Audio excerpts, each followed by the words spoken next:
Welcome to the Deep Dive. We're the show that cuts through the noise, really aiming to get you the insights you need. That's the goal.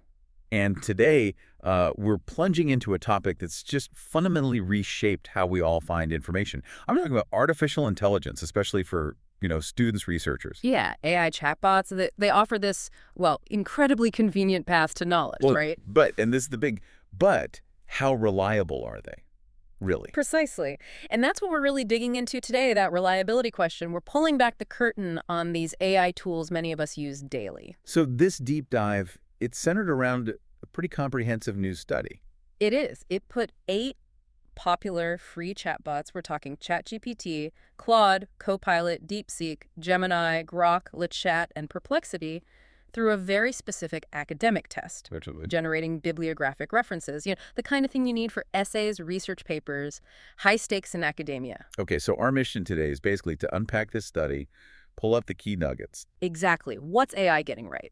Where is it falling short? Maybe surprisingly so. And crucially, what does it all mean for you? Mm-hmm. How should you approach using these tools for research, for fact-checking, just for staying informed without, getting overwhelmed or misled? Get ready for some perhaps unexpected findings. Might just change how you think about AI. All right, let's get into it. This study, this academic report card for AI, it looked at 400 references generated by these chatbots. Yep, 400. And the overall picture, well, like you said earlier, it's pretty eye-opening. How so? What did the numbers actually show? Well, the performance was really uneven. Get this. Only about a quarter, 26.5%, were fully correct. Spot on. Only a quarter. Wow. Yeah.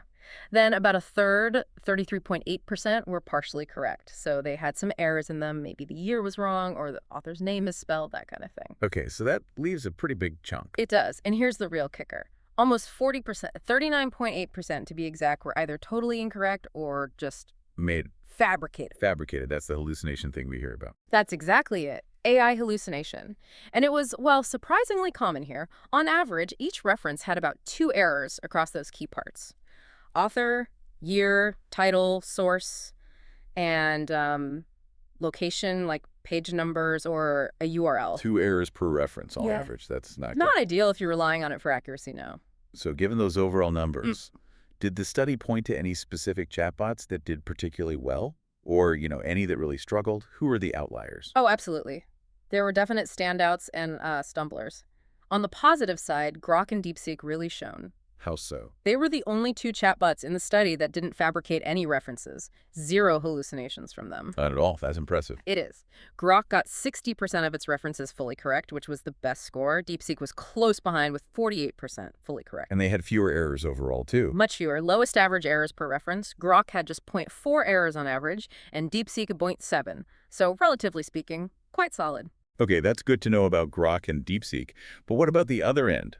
Who were the hallucination hotspots? Well, yeah, the flip side is stark. Copilot, remarkably, fabricated 100% of its references. Right, 100%, every single one. Every single one. And this is wild. It consistently generated the exact same 10 fabricated references no matter which of the 5 knowledge areas it was asked about. The same 10 fakes, over and over. That's bizarre. It's just a deeper issue, right? Not just random mistakes. Perplexity wasn't quite as bad, but still fabricated 72% of its references. And Claude was up there too, with 64% fabricated. So some models are just inventing things wholesale and even repeating those inventions. That's unsettling, especially that repetition from Copilot. Definitely raises questions about how it's retrieving or generating information. And you mentioned patterns.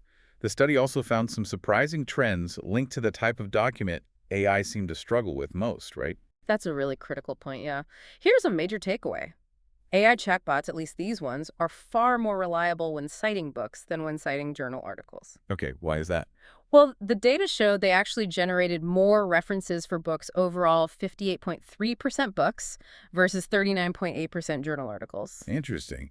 But the accuracy difference. That's where it gets dramatic. For book references, only about 13%, 12.9% were incorrect or fabricated. Pretty low. Okay. But for journal articles, that figure just skyrocketed to 78%. 78% incorrect or fabricated for journal articles. Exactly. It shows a massive struggle with maybe the more dynamic, specific nature of academic journals compared to the more stable content in books. Wow, that's a huge difference.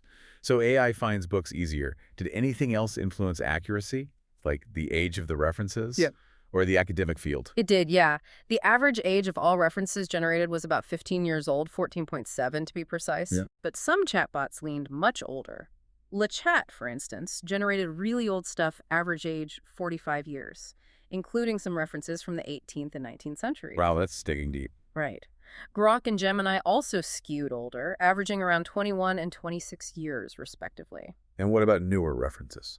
While Perplexity offered the most recent ones, average age just 1.6 years. But remember, 72% of those were fabricated. Ah, so newer doesn't mean correct. Not at all in that case.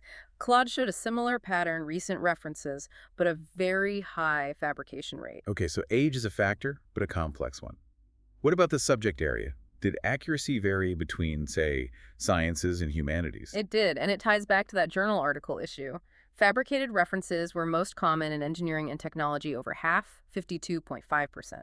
Also high in health sciences, 50%, and experimental sciences, 41.3%. And those fields rely heavily on journal articles. Exactly, which the AI struggle with. Conversely, humanities, around 26%, and social sciences, around 29%, had lower fabrication rates. Because they use more books, which the AI handles better. That seems to be the connection, yeah. It suggests AI outputs might appear or actually be more reliable in humanities and social science contexts, based on this reference generation task, at least. Something that really jumped out at me reading about this was what this study called the overlap anomaly. Can you unpack that? What does it mean? Oh, yes, that was fascinating.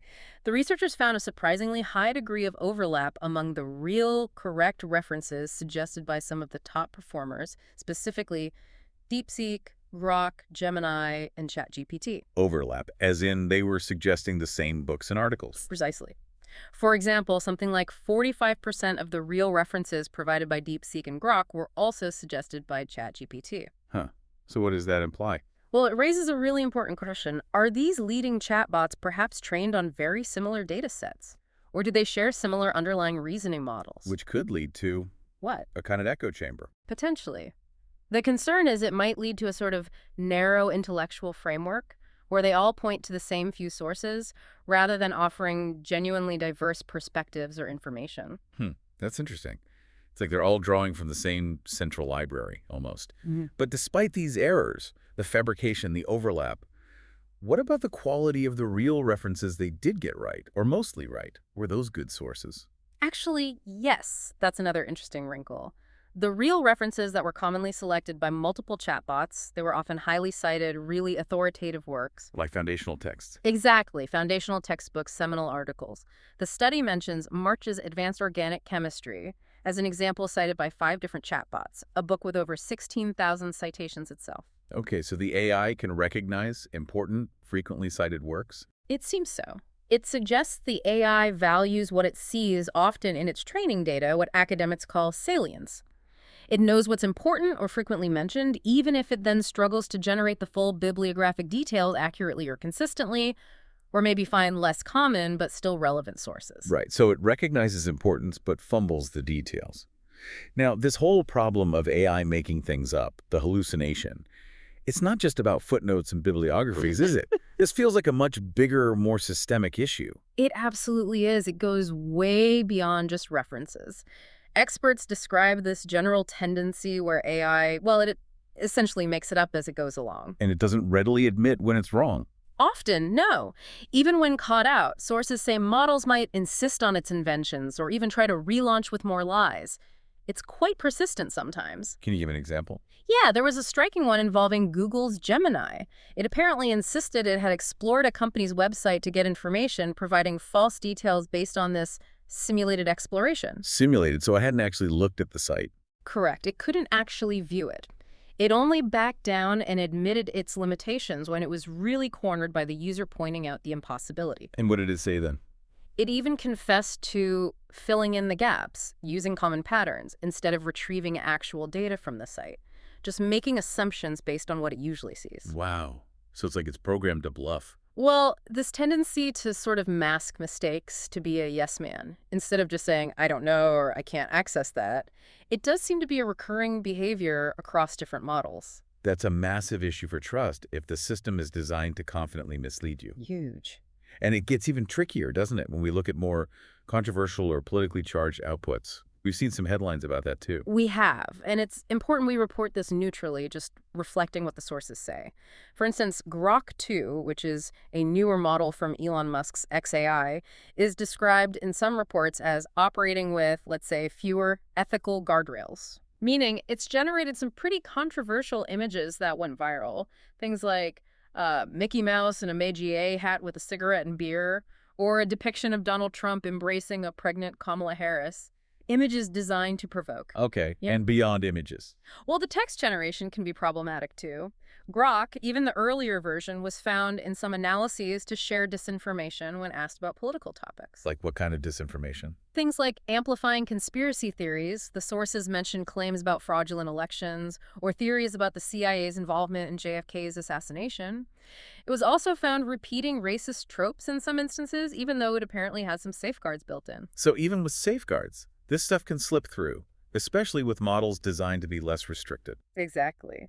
It highlights the immense challenge of controlling AI outputs and the risk of these tools propagating harmful or misleading content, intentionally or not. Okay, let's connect this to the bigger picture then. If people start realizing, or even just suspecting, that AI is behind a lot of the content they see online, what does that do to our basic trust in information? That's the million-dollar question, isn't it?